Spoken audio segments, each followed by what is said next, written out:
Hi everyone, welcome to Blonde Empire Blog. Today I'm going to do a video on how to do a beachy wave with your hair using a ceramic curling iron. If you don't have a ceramic curling iron, you can get them at Sally's. If you don't have a Sally's near you, you can order that online. You can even go to Target. As long as it's ceramic, that's the most important thing. You don't want to use metal. Metal doesn't really conduct the heat properly, and it's not going to give you that shine that you're going to want to have. So what we're going to use today in this tutorial is a 1 1/4 inch ceramic iron. And this one, I believe this is a professional iron, but you can get the same one at Sally's for like $30. If you have bangs or you want to smooth out your bang a little bit, I'm just going to use my flat iron for that, so a flat iron. If you don't really want to smooth out a bang, you don't necessarily need one. I'm going to use hairspray. This is the new one by It's a 10 with keratin. And just more of a flexible hold. I know this one says super hold, but it's not really a super hold. It's more of a flexible hold. You're going to use a heat protectant. Now, I will tell you, this is so important. You need to use a aerosol heat protectant. You don't want to use a pump because I've seen a lot of tutorials where they do use the pump and it wets your hair, and then you go on that hair with 350 degrees or 400 degrees if you have a wand, and it's going to damage the integrity of your hair, and you really don't want to do that. So this one's by Paul Mitchell. It's called Hot Off the Press. It's amazing. It's definitely worth the money. I believe it's $20. And then I'm also going to use a dry shampoo. I have thinner hair, so this will give it a little bit of volume, and I don't want to have pageant hair. I just want to have a tiny bit of volume. And then beforehand, before I actually started filming this, I just blew dry my hair upside down. I put a little bit of whipped mousse in my hair, just at the roots, probably like a quarter size. I would make sure it's whipped mousse, not classic mousse. Classic mousse might make your hair feel like there's something in it, like gooey. Whipped mousse is better, or any kind of root pump. And then I just flip my hair over and blow dry upside down because you don't really have to round brush it out to get volume. I just want a tiny bit of volume, and that's perfect for that. So let's get started. Oh, you're also going to need a comb and a clip of some kind. So I'm just using a rat tail comb, but you can use whatever comb you want. So we're going to start out and just use your fingers and just separate your hair and leave about 1 inch at the bottom. Clip it up. There you go. Now, you want to just kind of comb through it too before you start curling it because you don't want to get a knot or anything in there. Spray it with your heat protectant. And I would grab it's about 1 inch. Take your iron. Now here's the trick. A lot of people do this when they curl their hair. That's not what you're supposed to do. It should always be up and down, like that. Right against your face. And just turn to the right. So take that section, turn to the right, and you want to leave it on for maybe 6 seconds, maybe 8 at most, no longer than that, because you're going to get plenty of heat on that section without leaving it for a long time. There you go.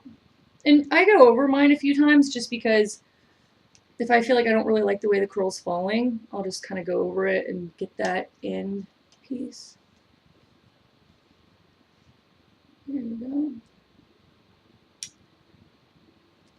So that's that side. Go to this side. And you'll notice that I will do this whole video. I'll do all of my hair in about 10 minutes, maybe 15. Go over that one more time.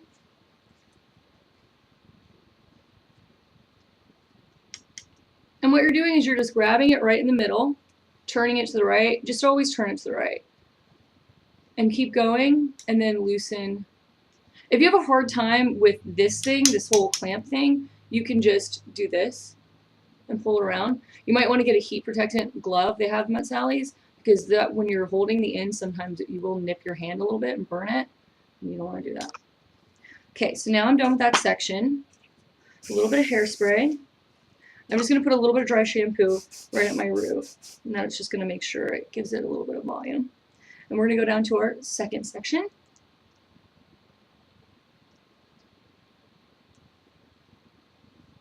And you're just going up about 1 inch. You don't have to leave out a ton of hair. Go through with your heat protectant. Make sure you spray it. You don't really have to spray each individual piece either. That's something I've noticed in tutorials that people do. You can just do the whole hairline, the whole section that you've taken down, because you really don't want to get a ton of product on the hair. You just want to make sure that it's not getting damaged by the heat, and you want to give it a little bit of shine, which that Paul Mitchell is going to do. So if you don't have a heat protectant that's aerosol already and you need a new one, Paul Mitchell's the best. And I'm just pulling them from the back and kind of taking it to the side so I can see it more. I know a lot of my clients have problems with the very back of their hair, so just grab it and pull it to the side. It'll make it easier.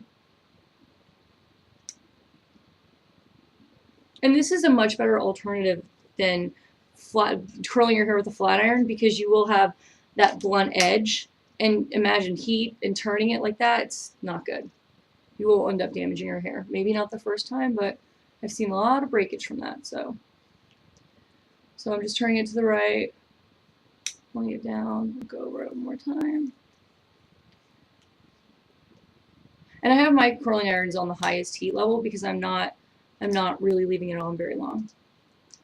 So now you're going to take your last two sections. And I really don't use too much dry shampoo. Really, when I get towards the top is when I'll start using it, like now. And that's just going to give it a little volume. And go through with your heat protectant. Comb through that. And you can back comb it a little bit. You don't have to go crazy, but that'll add a little bit of volume too. So to the right, 1, 2, 3, 4, 5. Pull it down. Grab your next section. Back comb. Right in the middle. To the right, to the right, to the right. I'm faster. Obviously, I do this every single day. When you start out, it might take you a few extra minutes to get it all pulled together, but you'll get the hang of it. It's really easy. It's great, too, if you have extensions, because the extensions hold the curl a little bit better than your hair. So your hair almost falls more smooth, and then the extensions have a little bit of that wave, and it's really pretty. So go to the right.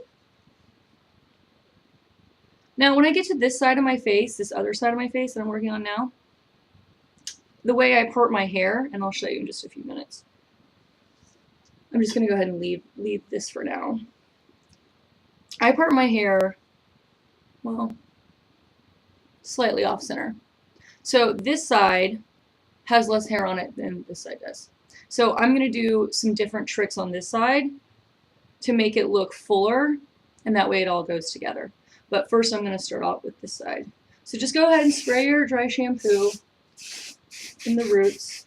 This one's by Paul Mitchell. It's awesome. It's called Dry Wash. It's amazing. And then just take your hair, kind of zhuzh it up a little bit right at the root, and then do the same thing in the middle, to the right, to the right. You're just really curling the ends of the top part of your hair because you want that to be bigger, kind of wavier.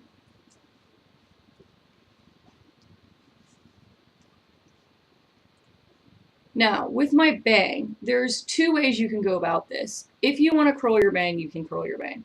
I particularly don't like to curl my bang. I will flat iron it because it's going to fall, and when it falls, see how it's already starting to fall? You just want it more smooth. You don't really want that end to be super. So, and just kind of curl it under a little bit.